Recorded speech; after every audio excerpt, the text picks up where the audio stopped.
Hello, everyone, and welcome back. Or if this is your first time here, welcome inside. That movie is ours now. This is episode 4. That's Spider-Man. We'll be talking about him an awful lot today. That's a one-handed Morgan Freeman bobblehead, and my name is David Sugarman. That Movie is Ours Now is a podcast that's all about talking to interesting people about the different movies that have changed, affected, impacted their lives in some way, big or small. Now, the reason I say we'll be talking about this guy an awful lot today is because today's guest is Lesley Frohlich. Lesley owns Comic Realms, a local comic book shop here in Bismarck, North Dakota. So we will be talking all things comic book movies, some of the best and worst moves made in adaptations, and maybe your way into comics if you're not a big reader. Smell that? That's the smell of new comic books. I only got into reading comics myself probably over the last year or so, but I've always been a big fan of comic book movies. So I want to talk for just a minute about my favorite. I consider it the best of all time. Just my opinion. No worries if you disagree, but you won't sway me on it. It's the original Spider-Man 2 with Tobey Maguire.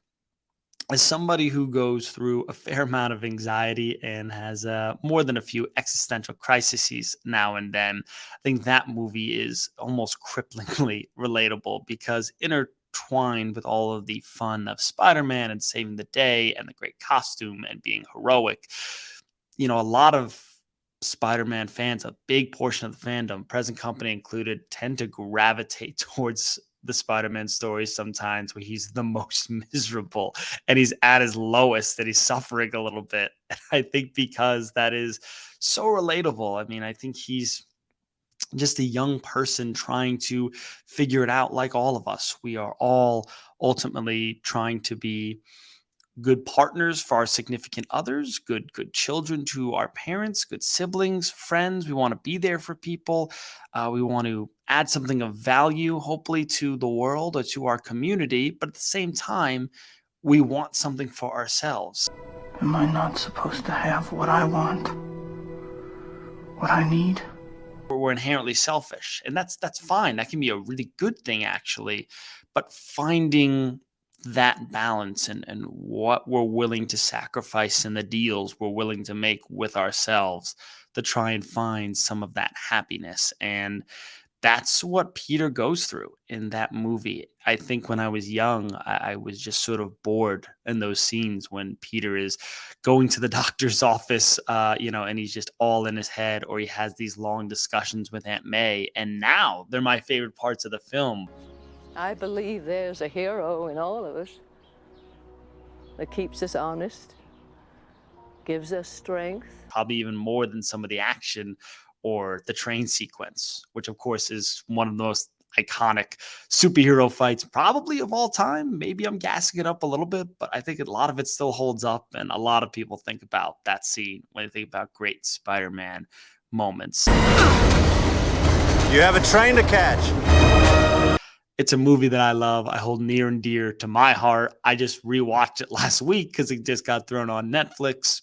And it's also the way I ended up meeting Lesley and the great people who work at her shop, because after watching so many different movies and especially Spider-Man, I wanted to start delving into the world of comics and seeing the source material and where some of it came from. And as somebody who knew nothing, Lesley and her staff were really helpful. And I have found some great pickups over the last few months, including this one right here. If you're a Spider-Man fan, but don't want to get caught in the middle of a storyline, this is a one-shot Spider-Man life story. Definitely, I think, worth a shot. Nonetheless, that's how we met Lesley, and that's where we start today, how she opened Comic Realms and the journey that's been, and we'll talk all things comic book movies here. So leave a comment what your favorite superhero comic book movie adaptation is, and we're going to get going. This is That Movie Is Ours Now, episode 4, all things comic book movies with Lesley Frohlich.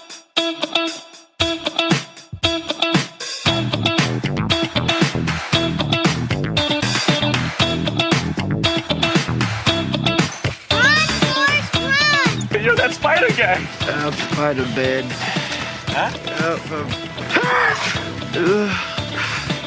Of Spider-Man. You want answers! I want the truth! You can't handle the truth! Life moves pretty fast.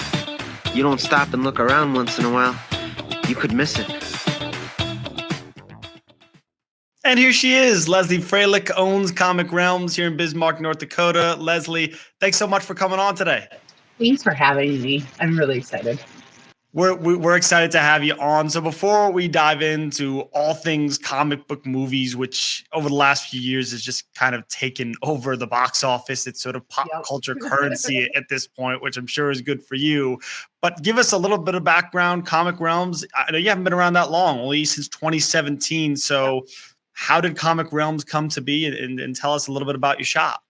So it's funny because it comes from TV. I grew up, I have brothers, I know Batman, Turtles, that kind of stuff. I've never read a comic book. And my mom said I should watch this show about zombies and it's really good. And I watched The Walking Dead. I think it was 4 or 5 seasons into it already. And on the title screen, it said a graphic novel by, and I went down and I picked up, I think, the first 5 trades and just delved into it. And I'd order 5 at a time. And then I was like, wow, if this is out there, what else am I missing? And that opened up the whole world. So yeah, it's kind of crazy that it came from all of this from a TV show. I say interesting. So many people, pick it up early when they're kids, but you picked up this passion a little bit later in life, it sounds like. Yeah, no, I think from the time I probably started reading, we probably had the story a year later. So how did that happen? It's one thing to say, wow, I really like this graphic novel, this comic book. Okay, let's make it our livelihood. How does one make that drastic of a jump in such quick a time? It just happened to be, I was finishing my bachelor's degree and I was actually helping Dad with the game part, which he had before that. And the local shop was closing that we had. And a guy came in that I knew from the game shop. Us became family friends. And he's like, you should really open a comic book store. And I'm like, yeah, right. Because I know anything about that. And he's like, no, I can teach you. And I thought he was, I took it as a joke at first. But then I seen my nephew and how he actually started to read with me getting him comics. And I went, you know what? There's really something here. And we need that in this town. We need that avenue for kids to find something that they love. So, we took it a little serious and he was good to his word. He's taught me so much and I'm thankful for everything he's done. Because it wouldn't be what it is without him too. Yeah. Since opening the shop, I did doing my homework. You've been able to meet some pretty cool people. Dominic Pace from The Mandalorian came in for a visit. I know at Comic-Con, you visited with Scotty Young a couple of years ago, who's one of your favorite artists. So what was your biggest maybe pinch me moment over the last couple of years as you've dove all the way into this world? One of my highlights was meeting Neil Adams. Just because of what he's done. I'm a huge Tom King fan, so when I got to meet him and Mitch Gerard, that was the thing. But it was the first year we went to San Diego as retailers and were invited to this skybound retailer breakfast and being in the buffet line behind Robert Kirkman, who ultimately, changed my life, was really kind of interesting. And then for us to argue about chicken legs was pretty fun. So. For those who don't know, and maybe aren't as entrenched in the world, who is Robert Kirkman? So Robert Kirkman is a creator of Walking Dead, Invincible. Those are probably his 2 biggest properties. Mm-hmm. Those were on TV. There was a Outcast that he did was also on, I think, Showtime, Cinemax, something like that. I can't remember. And then he's got current runs that are really amazing as well too. Oblivion Song, Firepower, just to name a couple. So. What has it been like from your perspective over the last few years? Because I think if you look at, I guess Hollywood as a whole, superhero movies have always had their place, but then the last 15, 20 years, the rise of the MCU and the Dark Knight, and now it just seems like, Marvel at their latest Comic-Con panel, I don't have the number in front of me, but it felt like there was 20, 30 projects they've announced over the next couple of years. How has that affected, your work and more people coming in, maybe looking for more obscure characters? Yeah, it used to be you just got your rehash of really Spider-Man, Batman, Superman every so many years, and that was kind of the thing. And then, when they took Iron Man, which at that point in time was a really kind of a B-list character, and started all of this, it got really interesting to see where they've gone and then to see where they're going. Like with some of their movie announcements and stuff, you're talking like, I'm like, man, I'll get to watch that when I'm 50. And that's kind of crazy to go. I mean, we're talking like they have a plan 10 years from now. So, sorry, she's walking. Oh, you're good. We good. We love friends coming in. So hello to whoever your hardworking employees back there. No, you're good. Yeah, so I want to touch on that because the MCU is really the big thing people would point to as the catalyst for how things change. And like we touched off the top, the MCU in particular is kind of like pop culture currency right now. Everyone, even if they don't keep track of all of it, has probably seen a couple. Mm-hmm. And when we talked before this, you said one of your favorites, if not your favorite comic book movie, is Guardians of the Galaxy, which seemed like a big turning point in the MCU because at least there was a general awareness of like Iron Man, Captain America, Thor. Yeah. The mainstream audience had no clue who the Guardians of the Galaxy was. So as someone who works in this world, how did that movie, kind of change things around for the MCU and comic book characters at large? Well, it's fun because what they chose for the Guardians isn't even the original Guardians group. So you have customers that come in and they talk about who their Guardians of the Galaxy are, and that's not who we've seen on screen. And then you have another generation that goes the Guardians of the Galaxy, and they're referring to Groot and Star-Lord and Rocket and those guys. And so it's interesting because they were not, I would say, well known in any capacity, the old or the new group. And then now they've blown up. Everybody knows Groot. And then the different iterations, the older Groot, baby Groot, the teenage Groot, that kind of stuff. And it's their household names almost now, almost overnight, Yeah, Groot. First of all, I was thinking of Groot the other day because it was the 20-something anniversary of Iron Giant. So I'm not the big. So Vin Diesel, it just makes you cry with like 3 words at a time between the Iron Giant and Groot. What was there any worry of when the Guardians came on of like, okay, what are they going to do with, and what changes are they going to make with somebody that, a group that you really loved that obviously hadn't been a part of that sort of mainstream big studio film yet? I mean, I think for the most part, they've done really good iterations of a lot of the characters. Things have changed in some sense, depending on where they're going, what they're doing. Some of it's just ease too, because I mean, especially like when you get into X-Men, it's got such a history and it's so convoluted and it's just crazy. And so, they try to really dumb it down. It's almost like Marvel for dummies. To a point. Sure. And they keep a lot of the cliff notes. And I think it's fun too, because if you read and watch the movie, you're not getting a complete just iteration retold to you. And if you watch the movies, you can come in then and read something and go, okay, I'm familiar with this, but it's a tad different, whether how it plays out or a little bit of the character or that kind of thing. What made Guardians special in your mind? Because I think a lot of people who were sort of, maybe they had one foot into the MCU. I have some friends, but that's one of the movies that changed it, because now, then there was Ant-Man and Shang-Chi and a lot of maybe down the list characters are now big deals. Feels like Guardians is where it started. So what do you think made Guardians so special that it launched kind of a new era for the MCU?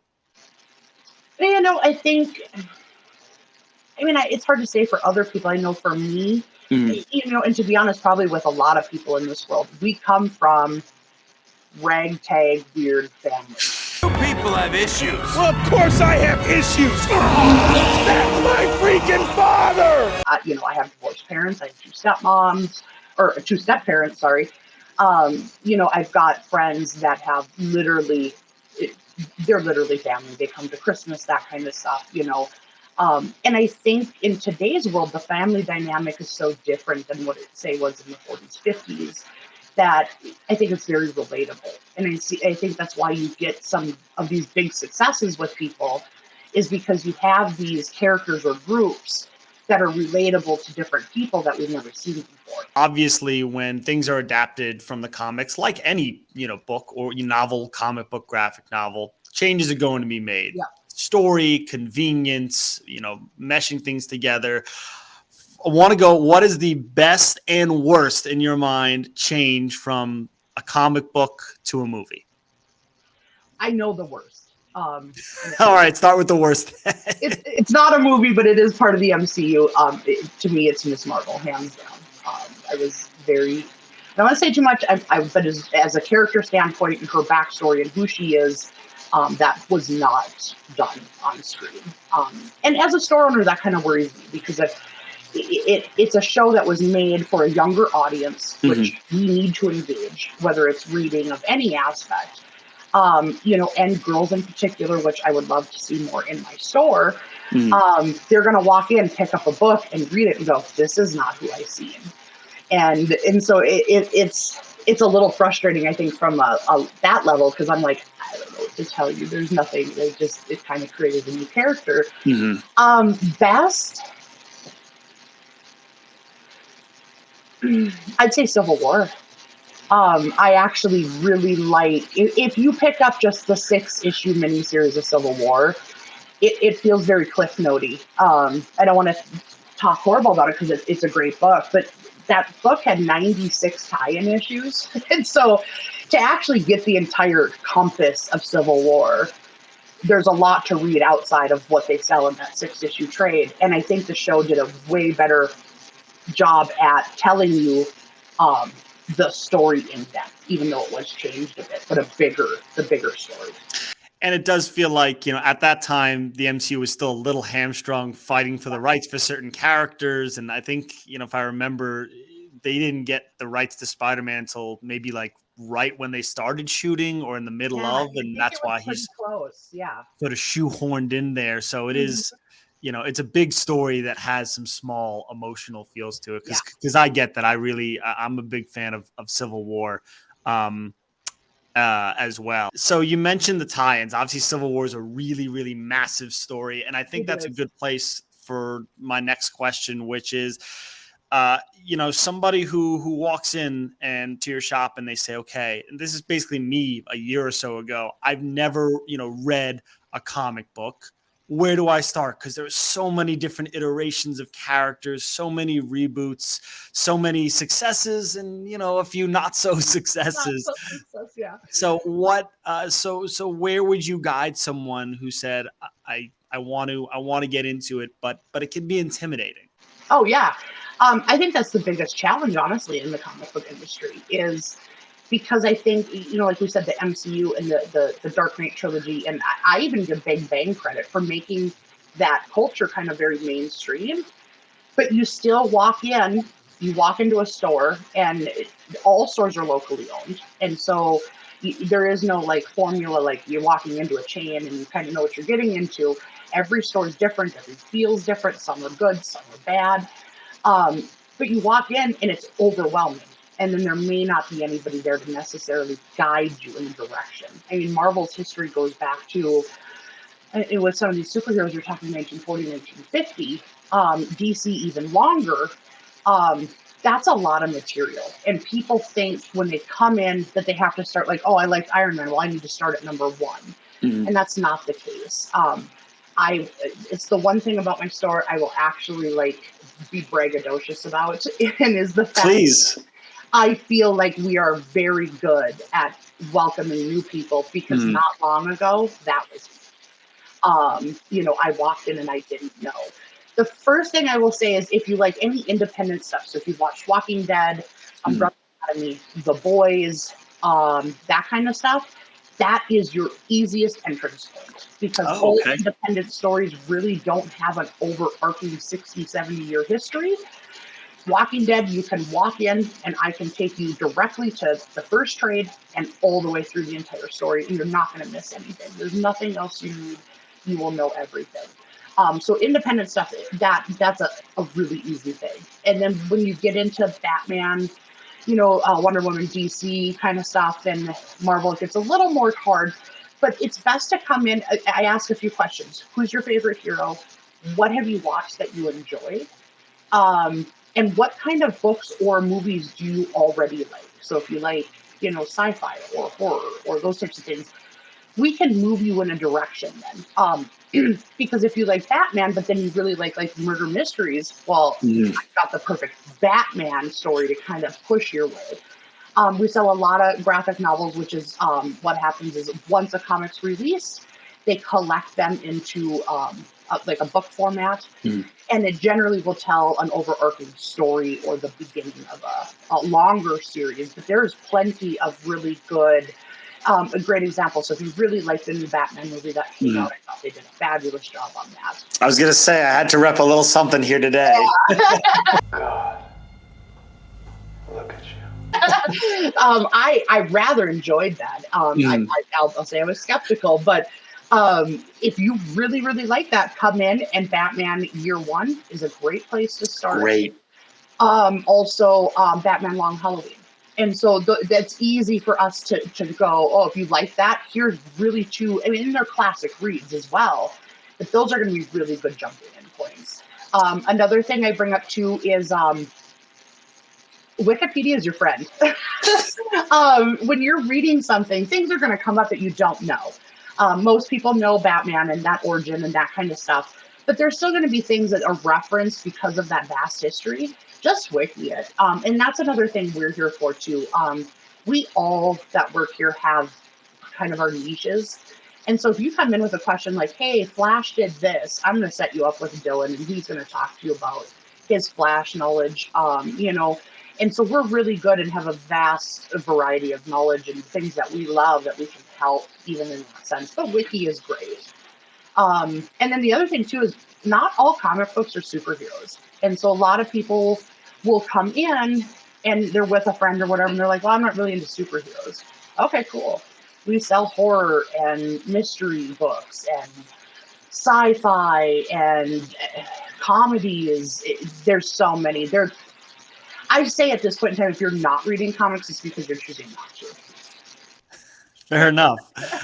Ultimately, obviously, lots of different characters. But when you're watching, because maybe you don't keep up with all of it, it would be difficult to. Maybe you do because you have close. to. I kind of feel like I have to. I'm pretty close. Yeah.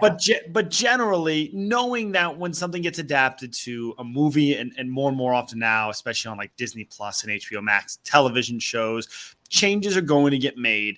But at the end of the day, what do you think makes a good adaptation from a comic or graphic novel to a movie, changes aside?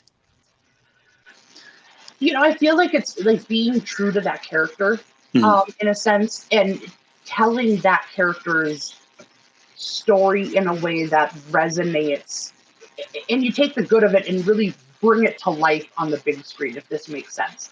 I loved Black Panther for this reason. A kind of unknown character.